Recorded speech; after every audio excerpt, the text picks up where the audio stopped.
Cara, eu acho que isso pode ajudar também muitas pessoas a seguirem, a começarem a pesquisar, a não só achar que, eu tive um aborto e foi porque aconteceu, era uma coisa normal, que realmente, a gente sabe que tem um estudo aí que tem entre 20 e 25% das mulheres têm um aborto, tem uma perda gestacional, né, logo no início. Mas que foi o que você falou, é comum, mas não é normal. Às vezes uma investigação também para ver as vitaminas, entender um pouco mais do que pode estar acontecendo, pode ajudar também, né?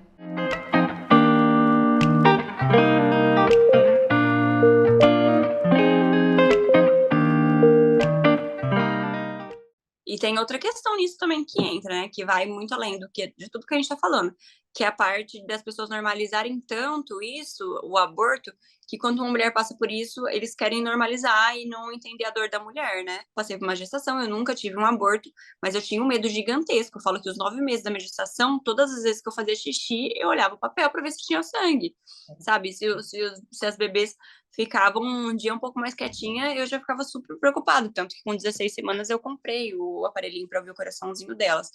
Então, tipo assim, não tem que normalizar a dor do outro, né? Não. Isso é muito difícil, porque assim, eu passei por isso 2 vezes, e a primeira médica que me atendeu, a gente estava numa pandemia, ela simplesmente não me examinou.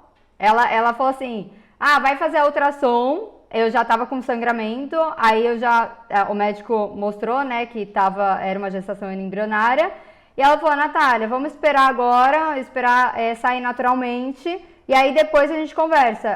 Tá, mas como assim depois a gente conversa? E ela simplesmente não me examinou. Não, você já teve aborto, tá tudo certo. Na outra, nem isso. A gente espera nem se for uma explicação, né? Uma possibilidade do que pode ter acontecido, não é? Qualquer palavra para tentar te confortar, porque assim, eu quando descobri que eu estava com uma gestação embrionária, eu não fazia ideia do que era. Eu nunca tinha ouvido falar de gestação embrionária. Então, eu não sabia como funcionava aquilo. Então, para mim foi muito difícil, porque eu tem que pesquisar no Google. Sim. A minha vida de gestante foi pesquisar tudo no Google.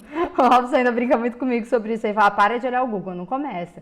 Mas como as pessoas não falavam sobre, não me explicavam, eu não sabia o que era, né? Então eu ia atrás assim mesmo. Mas assim, e foi o que você falou, a minha gestação do Vinícius, eu passei a gestação inteira olhando o papel cada vez que eu ia fazer xixi com medo de estar acontecendo alguma coisa. É muito louco isso. E as pessoas não entendem a dor de como é perder uma gestação. Eu cheguei a ouvir assim, mas nem tinha nada, não tinha bebê ali. Tá, tudo bem, só que você cria uma expectativa, você cria um amor pela criança sem... Porque quando você tá gestando, você também não vê, você não vê rosto, né? Exatamente. Eu falo que, na verdade, assim, pensando muito, refletindo sobre isso, eu não acho que a gente nem cria um amor pela criança em si, a gente cria um amor pela probabilidade de ser mãe, por se tornar mãe, pela situação a gente se torna. Então a gente já imagina aquilo, como que vai ser, já imagina, vai ser um menininho, vai ser uma menininha, que nome que eu vou colocar? Então a gente já cria aquela expectativa. A partir do momento que você descobre, não tem como, gente. Que nem quando eu descobri que tinham 2 sacos gestacionais, eu descobri muito cedo, né? Que já vou entrar nesse assunto aí da minha gestação. Eu descobri muito cedo que eram 2 sacos gestacionais. Eu não sabia se tinha embrião dentro dos dois. Eu não sabia se tinha um embrião dentro dos dois ou mais de um. Eu não sabia se os dois iam implantar ou se nenhum ia implantar. Sim. Entendeu? E a médica foi muito assim comigo. Quando ela olhou, que ela viu os dois, eu falei, meu Deus, são gêmeos. Ela falou assim, olha, o que eu te oriento? Não conta pra ninguém. Não fala pra ninguém que são 2. Apesar deles estarem bem localizados dentro do seu útero, aparentemente, né? Tá tudo bem. Mas a gente não conseguiu ouvir coração, a gente não conseguiu ainda ver os embriões.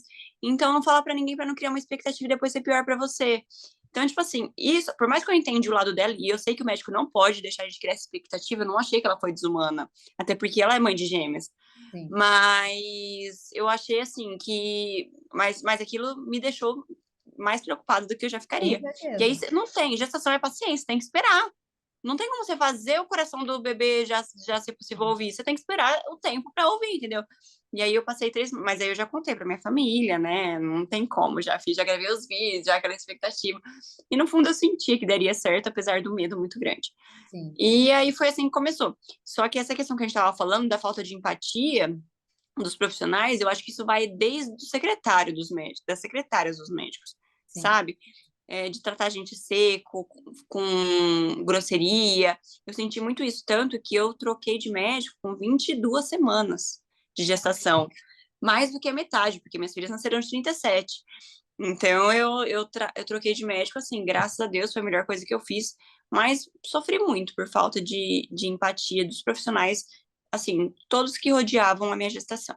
Passei por isso também. Na primeira gestação, que foi na embrionária, quando eu cheguei lá para fazer a primeira ultra, eu tava, sei lá, acho que com 5 ou 6 semanas.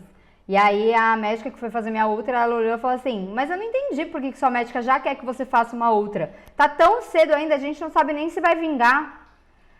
E eu parei e a gente só viu o saco gestacional, não vimos nada mais que isso. Até porque foi uma gestação embrionária. Só que assim, ela falou daquele jeito, eu saí de lá que eu não estava entendendo nada do que o que poderia não vingar, como que poderia ser isso. Aí ela falou que a gente só estava vendo saco gestacional, que era muito cedo. Eu lembro de eu entrar no carro e eu chorar, porque eu falava, cara, tudo que eu sempre quis, meu sonho era ser mãe. E aí, de repente, eu ouço uma coisa dessa, eu falei, não é possível acontecer isso. E aí, quando foi a segunda, depois, quando eu fui de novo, né, eu fui com o chefe dessa médica, que já me tratou completamente diferente. Natália, pode ser uma ovulação tardia. Então, ele começou a conversar de coisas, eu tenho certeza que ele já sabia, mas como eu não estava tendo sangramento, eu não estava tendo nada, ele foi meio que, vamos ver o que pode acontecer, vamos esperar e tal. Então, foi me acalmando. Só que a primeira médica foi extremamente sem empatia Que nenhuma. assim, é que nem eu falo, eles não podem criar uma expectativa na gente, mas o jeito que é falado tudo e como a gente se sente acolhida ou não faz toda a diferença, né? Completamente. Então eu tive muito problema quanto a isso também, eu não me senti nada acolhida na minha gestação até eu mudar de médico e tal, eu tive vários problemas. Enquanto você falava, até ia comentar uma coisa sobre, mas agora eu esqueci que teve alguma semelhança, assim, no nosso caso, mas foi isso, eu cheguei na médica, na verdade, esperando que ela ia me dar várias informações. Ó, esse remédio você pode tomar, esse não, se você sentir enjoo, provavelmente você vai sentir isso. Ela não falou nada, não falou nada pra mim, sabe? Tipo, e eu assim, aí eu falava assim, ai, eu acho que, tipo, eu tava tantas semanas, ai, parece que minha barriga já tá começando a crescer. Ai, não, isso aí deve ser porque você tá com o intestino preso, sabe? Umas Caramba. coisas assim, tipo, então, o jeito de falar comigo, eu falava assim, mano, tipo, seja um pouco mais empático, sabe?